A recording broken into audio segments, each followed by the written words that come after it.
Prince Bagration, having ridden up to the highest point of our right flank, began to make the descent toward the spot where a continual rattle of musketry was heard, and nothing could be seen through the gunpowder smoke. The nearer they approached the valley, the less they could see what was going on, but the more evident it became that they were near an actual battlefield. They began to meet with wounded. One man, with bleeding head and without his cap, was being dragged along on the arms of two soldiers. He was gurgling and spitting. The bullet had apparently entered his mouth or throat. Another whom they met was stoutly marching off by himself, without his musket, groaning loudly and shaking his injured hand with the keenness of the smart, while the blood was slowly dripping down his capote. His face appeared more frightened than hurt. He had only just been wounded. Crossing the road, they rode down a steep incline, and on the slope they saw a number of men lying. Then they met a crowd of soldiers, none of whom were wounded. These soldiers were hurrying up the slope, breathing heavily, and in spite of the general's presence they were talking in loud voices and gesticulating.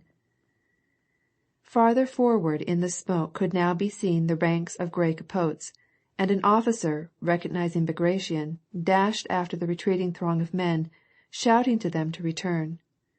Bagration rode up to the lines, along which here and there could be heard the swift crackling of musket shots, suppressed remarks, and the shouts of command. The whole atmosphere was dense with gunpowder smoke. The faces of all the soldiers were blackened with powder and full of animation.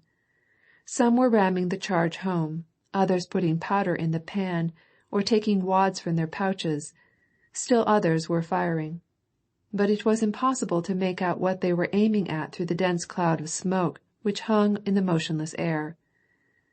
Quite often could be heard the pleasant sounds of buzzing and whistling bullets. What does this mean? Prince Andrei asked himself as he rode up to the throng of soldiers. It cannot be a charge because they are not moving. It cannot be a square, for that is not the way they form. The regimental commander, a rather spare, slender old man, with eyelids that more than half concealed his aged-looking eyes, giving him a benignant aspect, rode up toward Prince Bagration with a pleasant smile, and received him as a host receives a welcome guest. He explained to Prince Bagration that the French had made a cavalry charge against his regiment, but that, though the charge had been repelled, it had cost him half of his men.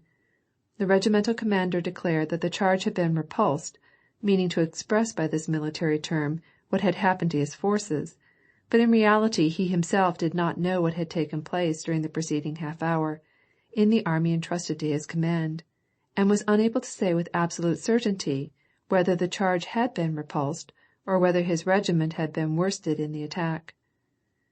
At the beginning of the engagement he simply knew this, that along his whole line cannon-balls and shells began to fly and to kill his men, that next someone had cried, "The cavalry," and our men had begun to fire. And they had been firing till that time, not at the cavalry, which was out of sight, but at the French infantry showing themselves in the valley and shooting down our men. Prince Bagration inclined his head to signify that this was just as he had wished and anticipated. Turning to his adjutant, he ordered him to bring down from the hill the 2 battalions of the 6th Jaegers, by which they had just been riding. At this moment Prince Andrei was struck by the change which had taken place in Bagration's face. It expressed that concentrated and joyful resolution, such as is shown by a man ready on a hot day to leap into the water, and who is taking the final run. That impression of dullness and lethargy covering a pretense of deep thoughts had vanished away. His hawk's eyes, round and determined, looked straight ahead with an enthusiastic and rather contemptuous expression, and wandered restlessly from one object to another, although his motions were as slow and deliberate as before. The regimental commander turned to Prince Bagration and begged him to retire to the rear on the ground that it was very perilous where they were. "Please, your illustriousness, for God's sake," said he, looking for confirmation to the attaché who was turning away from him, "be kind enough to notice." He called his attention to the bullets which were constantly whizzing, singing, and whistling around them. He spoke in a questioning, reproachful tone, such as a joiner might use to a gentleman trying to use an axe. This is our work, and we're used to it. But you will callous your dainty hands. He spoke as though there were no possibility of these bullets killing him, and his half-closed eyes gave his words a still more persuasive effect. The staff officer joined his entreaties to those of the regimental commander, but Prince Bagration did not deign to answer him, but merely gave his orders to have the men cease firing and to open the ranks so as to give room for the 2 battalions that were on their way to join them. Just as he issued his command, a breeze springing up lifted the canopy of smoke which covered the valley.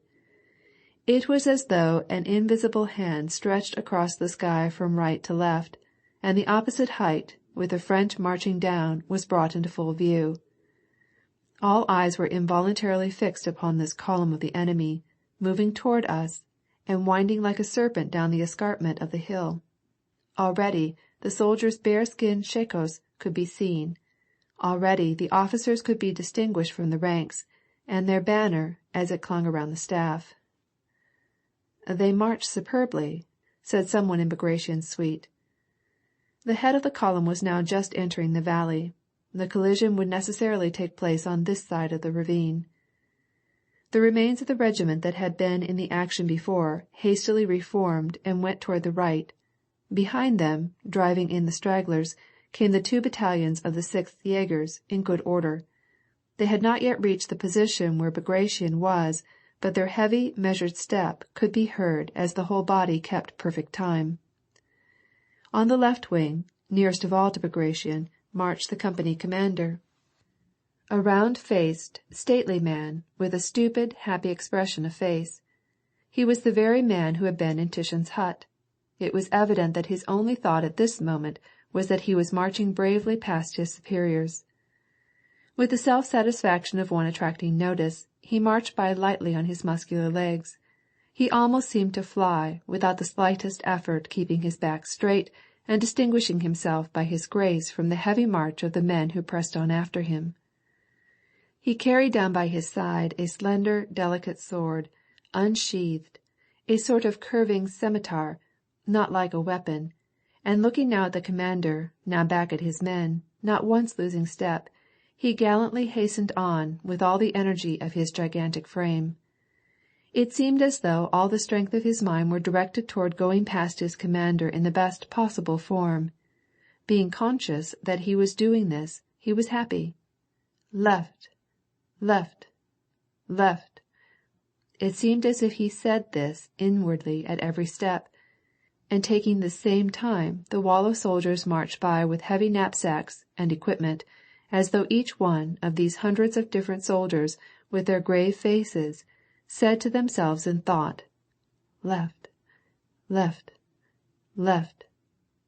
A stout major, puffing and losing step as he had to turn out of his way for a bush, a straggler, gasping for breath, his face expressing terror at his neglect, came at the double quick to overtake his company. A cannonball condensing the air before it flew over the heads of Bagration and his suite, and accenting the beat, "Left, left," plunged through the column. "Close up ranks," ran the intrepid voice of the company commander. The soldiers made a bend around the place where the shot had made a gap. An old cavalryman, a non-commissioned officer who had remained behind to care for the wounded, regained the ranks, with a hop and a skip fell into step, and looked around sternly. "Left, left, left," seemed to resound from the threatening silence and from the monotonous tramping of feet beating simultaneously on the ground. "Brave fellows, boys," said Prince Bagration. "Glad, dad," ran the reply down the line. A morose-looking soldier, as he passed to the left, shouting at the top of his voice, turned his eyes on Bagration, his expression seeming to say, "You yourself know," and another, not looking up, and evidently afraid of having his attention distracted, with wide open mouth, shouted and went by. The command was given to halt and unstrap knapsacks. Bagration rode up to the ranks that had just marched past him and got down from his horse. He gave the bridle to a Cossack, took off his burka and handed it to him, stretched his legs, adjusted his leather cap on his head. The head of the French column, with officers at the front, now appeared at the foot of the hill. Es Bogum, God be with you, shouted Bagration in a firm, loud, ringing voice, and instantly taking the lead and lightly waving his arm, he led them himself, with the awkward and apparently laborious gait of a cavalryman, across the first half of the field.